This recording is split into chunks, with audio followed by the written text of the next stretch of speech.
செங்கல்பட்டில் புதிதாக கட்டப்பட்டு வரும் பேருந்து நிலையத்தில் ஆய்வு மேற்கொண்ட அமைச்சர் சேகர் பாபு, பேருந்து நிலையங்களில் உள்ள உணவகங்களில் அதிக விலைக்கு உணவு விற்கப்படுவதால் சமையல் அறையுடன் கூடிய மலிவு விலை உணவகத்தை அமைக்குமாறு அதிகாரிகளுக்கு அறிவுறுத்தினார். கிளாம்பாக்கம் பேருந்து நிலையத்திலும் நிச்சயம் மலிவு விலை உணவகம் அமைக்கப்படும் என்றார். மலிவு விலை உணவகம் நிச்சயமாக தற்போது நாங்கள் திறக்கப்பட இருக்கின்ற கூத்தம்பாக்கம் பேருந்து நிலையமாகட்டும், செங்கல்பட்டு பேருந்து நிலையமாகட்டும், மாமல்லபுரம் பேருந்து நிலையமாகட்டும், ஆவடியிலே ஏற்படுத்த போகின்ற புதிய பேருந்து நிலையமாகட்டும், இந்த பேருந்து நிலையங்களில் மலிவு விலை உணவகம் நிச்சயமாக செயல்படுத்தப்படும்.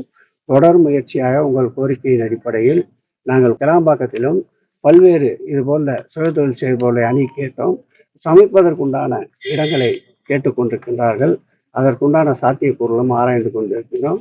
நிச்சயமாக அங்கும் ஒரு மலிவு விலை உணவகம் ஏற்படுத்துவதற்கு உங்களிடம் சொல்லியது போல், உங்களிடம் எடுத்து கூறியது போல் உங்களுடைய கோரிக்கை, உங்களுடைய நல்ல ஆலோசனை நிறைவேற்றும்.